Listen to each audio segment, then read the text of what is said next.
All right. Good morning. Welcome to Accuracy America. I'm Don Irvine. It is Monday, December 21st. Are we down now to the last 10 days of the year? Can you believe it? All right. And Christmas is 4 days away. If you haven't gotten your Christmas shopping done, better get it done pretty fast. Online shopping, no guarantee you're going to get your gifts if you order today by Thursday. So, yeah, online shipping channels are pretty jammed up. It's unbelievable what has happened this year with our world and with our lives, right? All right, so I'll try to keep this relatively brief today and just going over some things in the news. President Trump is still fighting. You know, that's him. That is President Trump. I mean, put on the boxing gloves. He is going to go down fighting.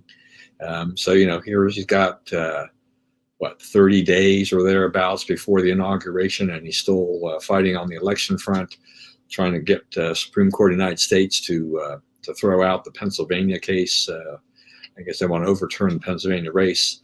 But, once again, I mean, we're coming down. The inauguration may be like 30 days away or thereabouts. But remember, January 6th is, things are going to be certified there, and Joe Biden and Kamala Harris will then be certified by Congress as the president and vice president of the United States. They won't be sworn in until the 20th, but 2 weeks prior, they will have Congress will have convened and set it up. Remember those. The Electoral College voted a week ago, reaffirmed Biden's victory. Legal options. There are few that would have even a remote chance of being successful.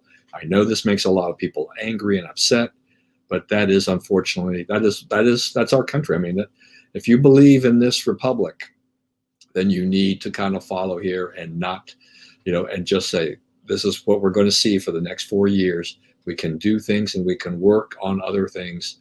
We have the midterm elections in 2022. We've got another presidential election in 2024. I'd be looking at that. And I'd be looking at Georgia. There are something like 1.3 million votes have been cast in Georgia already. So this is exceeding my expectations. I didn't think there was going to be as much interest. I thought the Democrats were going to wane on this.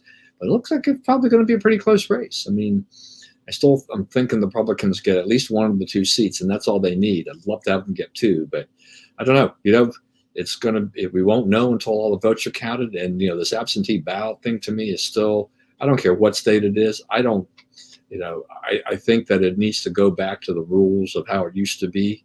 And maybe by 2021, we will have that, with the vaccines that are out there and everything like this, we get some more normalcy so that this doesn't become the excuse and the path for Democrats to win elections, because they just dominated on the absentee ballot scene. They did their work.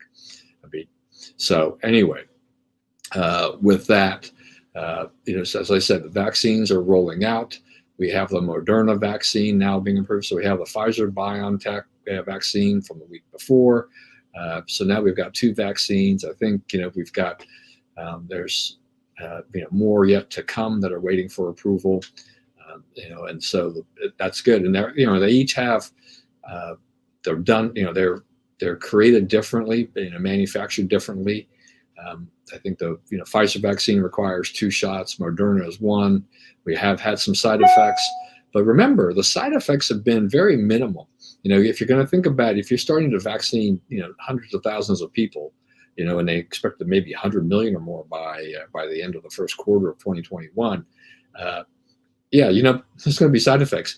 People get side effects from the flu vaccine because the flu vaccine is manufactured every year to try to figure out what the strain will be, right?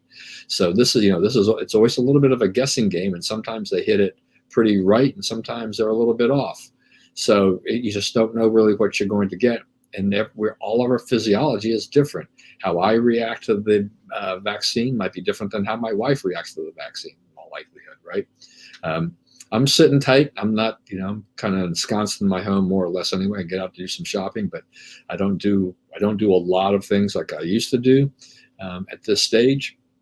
But I will wait and see, and kind of see how the vaccines roll out and what the overall reactions are and things like that, and know whether or not it actually results in a massive drop in positive tests and the spread and death of due to COVID-19. So I'm going to wait my turn. I'm probably way down the line anyway. I think there's some website you can go to, and I haven't checked it out, where you can kind of see roughly where you are. I'm sure I'm in the end of that list somewhere. I don't consider myself in the highly vulnerable population. I mean, I'm over 60 now, but I'm not. I think I'm healthy enough that I wouldn't qualify to go and get it ahead of a lot of other people who need it more. Dr. Birx. All right, you remember the scarf lady? Okay, a lot of people love her scarves. She went out. Okay, now she told everybody, don't go traveling for Thanksgiving and whatnot, right?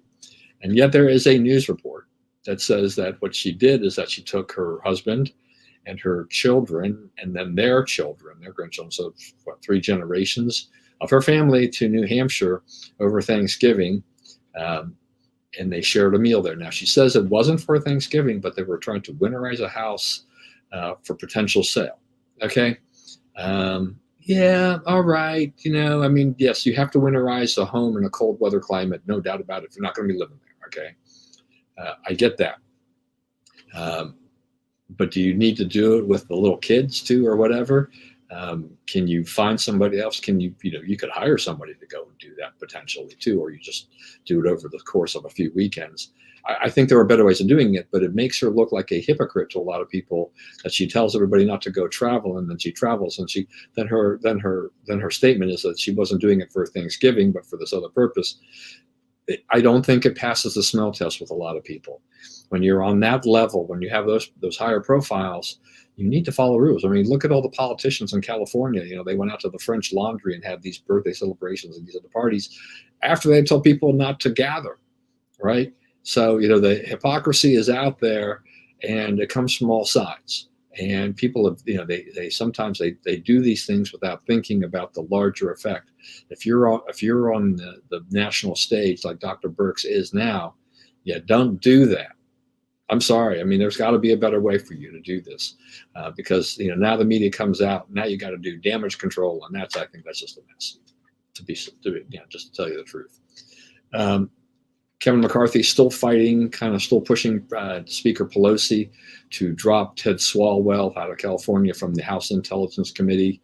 Remember Swalwell, former presidential candidate, also the guy who has been apparently had a relationship with a Chinese spy who targeted several California congressmen, some politicians. He wasn't the only one there, but it's and she's a relatively attractive Chinese woman there too, so I could understand that. But he got the attention. He doesn't want to talk about this. Pelosi doesn't want to talk about it, but it sure as heck seems that Swalwell has been compromised by this whole thing, and they need to look into this. And I think he needs to step aside until things are at least not participate in any House Intelligence Committee briefings or hearings or anything like this until some independent investigation clears him of any wrongdoing or says that he has not been compromised. But if he would do the right thing, he would just do it on his own. But right now, no. How many Democrats do you know that ever do that? Very few, right? That's the problem. I meant to say on the vaccines too. One of the other issues that has come up is that apparently there is another strain. It's not more deadly, they say, but it is more contagious of COVID-19. That spooked the stock market a little bit this morning. But what it has done is it's going to make for some very draconian lockdowns in the UK, and New York is now, I think, going to ban travel from the UK into New York. So we've got still working through some issues here with this. I don't know that was totally unexpected, because a virus will mutate, and things as soon as you try to figure one thing out, it mutates to another thing. I mean, why do we have to come up with a new flu vaccine every year? Because of the mutations, because of the changes, and everything. So anyway, just practice caution, right, as much as you can. My problem still is, though, with all of this stuff going on, is that we're seeing businesses being hit very hard. Now, Congress, both Senate and House, agreed to a $900 billion relief package. This will help some businesses. This helps people. Another $300 a week extension on the unemployment add-in benefit. $600 stimulus checks to every individual going out. I'm not sure. Look, I'll take the money because the government's going to give me the money no matter what. They're going to wire it into my account, or if they're going to make a direct deposit. Do I personally really need that money? No, it probably needs to go to other purposes. But this is, when you have, 300 million plus Americans, and you're trying to figure out, it's hard to pinpoint the people that need it more than the people that don't need it. So you just do it to everybody, and then hope that maybe some of the flow goes the other way. And get the money, spend the money, you stimulate the economy, or go and help somebody else, donate it to a charity, that type of a thing. That may be, what happens in round two here. Definitely didn't, the 2,400, my wife and I got this year didn't make a huge difference in our lives, right? So it wasn't something that, I've had my setbacks this year, but I feel very blessed and lucky that I've been able to maintain, or have found a way to maintain most of my income for the year. And while this will be a help, it's not the difference between putting the food on the table or not. So it's one of those things that's always tough. But there's going to be money in there for the travel industry and other businesses. But if you read the reports here, the lockdowns are killing the restaurants.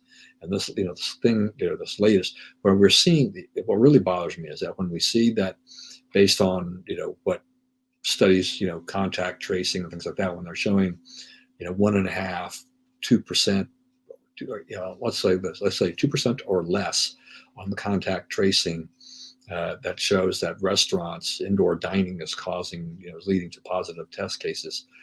And then the restaurants are being forced to shut down on their indoor dining and go back to curbside and carry out and all that kind of stuff. Delivery. You're going to wipe out so many restaurants and so many other businesses as a result of that. Locally, we have Robin Ficker, who's gone around town in Montgomery County, where we have some, we've gone back, I think, more like phase one.